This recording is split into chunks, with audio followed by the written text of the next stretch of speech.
бобои ҳоҷӣ мирзо, мардҳо зани рус мегиранд ва баъди чанде ҷудо мешаванд. Ин чӣ маъне дорад? албатта бародарои азиз ва гиромӣ, гирифтани зани русе ки аҳли китоб бошад барои марди мусалмон ҷоизу дуруст аст. лекин ман аз вақтш мегуфтам ки шумо ҳаракат кунед, аз ҳамин миллати худмон бигирем, аз он миллатҳо зан нагирем, зеро ки мо ба онҳо мувофиқ нестем. мо мисол ӯ зандориеро ки мо аз падарҳову авлодҳову шариатмон омӯхтагем, бо ӯ занҳо мақсад мо ӯ зандориро карда наметонем. барои ҳамин ман бисёри зандорҳотона дидам ки дар Русия дар кадом аҳволанд онҳо, фақат номи онҳо занай, фақат дар никоҳи тай, дигар тамом. барои ҳамин беҳтараш ҳамине бародар аст ки хута ин қадар пасти бадам накун, хута ин қадар дар байни ёру рафиқоту шариату беқадру мисол номуносиб накун, вале бисёр орзу ҳаваси зангирӣ дорӣ, биё аз миллати худат зан бигир. иншоаллоҳ миллати мо алҳамдулиллоҳи раббил оламин ки беҳтарини занҳо ҳастанд ва бо инҳо иншоаллоҳ зиндагии ту хуб мешавад ва якдигар шумо мефаҳмед.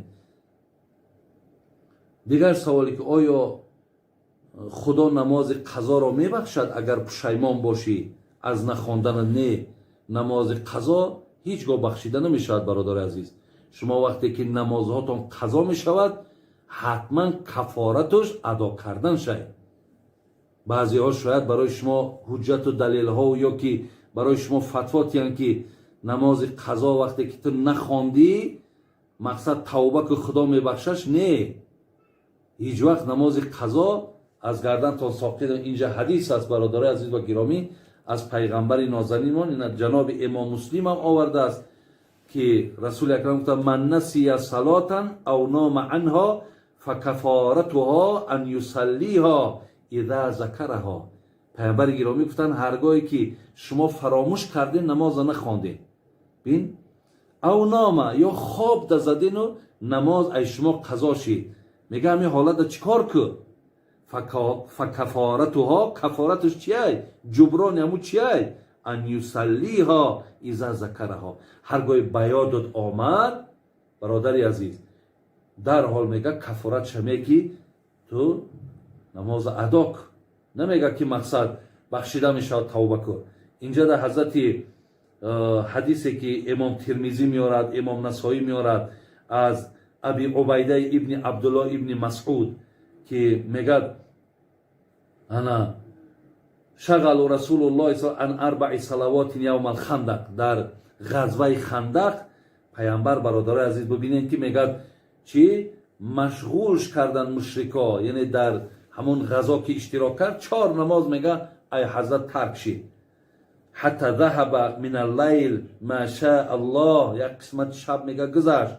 фаамара билолан, ҳазрати билолро чӣ гуфт? бад фааззана сумма ақома, багу азон бугу аку намозоеро ки тарк кардем, мақсад ай намози пешин и тарафа хондан бигирем. фасалла зуҳр, азон гуфт, қомат гуфт, пешина хондан. сумма ақома фасалла аср, багу қомат бугу, бо қомат гуфт, аср хондан. фасалла алмағриб, сумма ақома, багу қомат бугу, бо қомат, бо шом хондан. фасалла алишо, багу қомат бугу, бо қоматам, бо хуфтаншона хондан. яъне бародарои азиз, намозҳое ки қазо мешавад, кафоратшон адо карданай. аз гардани шумо ин намозҳо ҳеҷ гоҳ соқит намешавад. саволе ки дигар омадааст: бобои ҳоҷӣ, ҷойҳое ки салом додан дуруст нест мегуфтед. аку салом, бародарои аслан ин суннати пайғамбармон, ассалому алайкум ва раҳматуллоҳи ва баракоту, дар ин 30 савоб аст. ассалому алайкум 10 савоб ва раҳматуллоҳи 20 савоб ва баракоту 30 савоб. шумо мақсад ҷойҳое мешавад, мақсад як одам хоб боша, ҳолати ноҷоизие ки ӯра салом бояд надӣ. як одам дар даруни масҷид дар зикрай, мақсад саломш надӣ. бин ё ин ки мақсад як одам дар ҳоҷатхонай, саломш надӣ. ё ҳолате ки мақсад дар ҳолати таом хӯрданай, бештар ҳамин чизо дар мо риоя намешавад. дар даруни таом дастомон истодагӣ бар болои сарат меяд, дастша дароз мекунад, қадид салом мекунад. یا حالتی که میگه مؤذن اذان گفته سای مؤذن اذان مگو، یا میدروی که امر معروف رفته سای همو آدمی که داعی دعوتگره سلام نگو، آدمی که در حاجت خانه نشستگی باشد سلامش نگو، آدمی که حمام کرده سای سلامش نگو. خلاص همین حالتهای هست که مثال سلام به اینها نادرسته.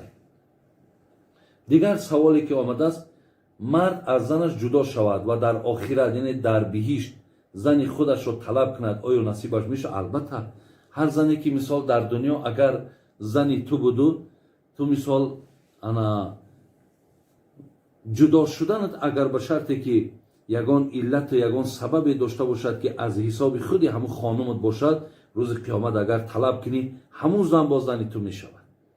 لیکن زنی که میگه در دنیا اگر 2 شوهر یا 3 شوهر کرده باشد، در روز قیامت انتخاب شوهر در دست زنه، کدامشه که مقصد در اونجا انتخاب کنه. سوال دیگر، از روی نافهمی حق یک برادر را میخوری اما پشیمان شده بخشش پرسی، او تو را بخشد، در قیامت باز جواب هست یا نه برادر؟ وقتی که حق یک برادر خوردی یا مبلغ یک برادر مثال دزدیدی، وقتی میبری در دستش میتی میگوی برادر عزیز اگه من آگاه شدم که تو همین را تو نبخشی خدا نمیبخشد، برای همین این همون مبلغی تو یا این همین مقدار پولی تو را من خوردم، اگه تو مرا ببخش، اگر همون که بخشید انشاءالله پیش خداوند بخشیده میشه. روز قیامت از این مسئله از تو دیگر پرسان نیست.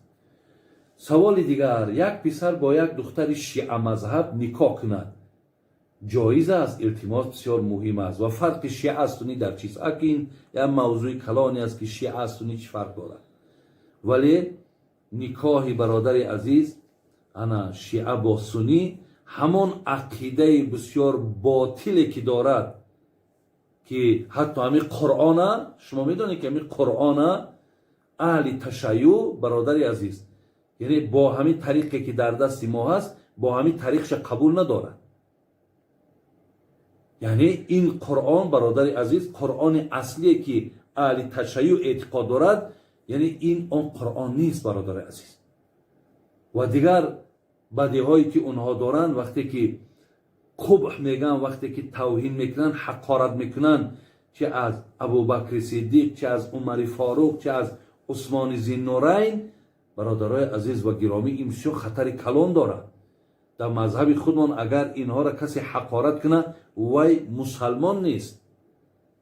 یا اینکه اینها وقتی که به عایشه مادرمان توهین دارن یا همون تهمتی را که در حق عایشه کردن اینها او را حقیقت میشمارن، اینها بر مقابل آیتایی که برای پاکی عایشه آمده است در مقابل آیت ایستادن.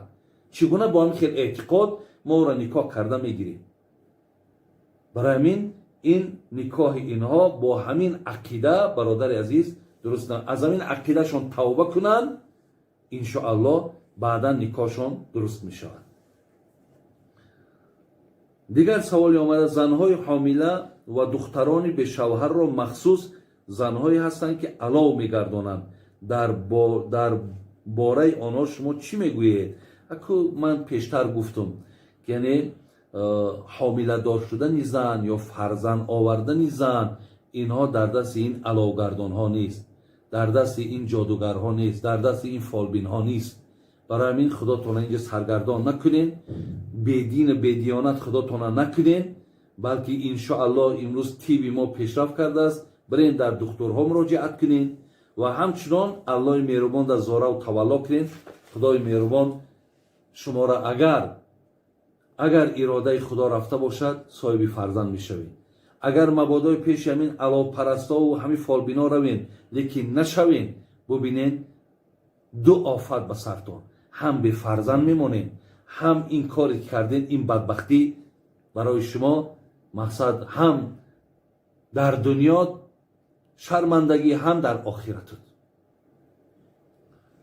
خب سوال دیگری آمده است، شخصانی که پیش از مرگشون بیماری زیاد میبینن، خب و گناهانشون آیا بخشیده میشود؟ و اینا حقیقت دارن که در آخرت عذاب نمیکنه. ولی کسی که بیمار میشود برادر عزیز مرد وقتی آدم مسلمانی که بیمار می شود، بیماری کفارت گناه است.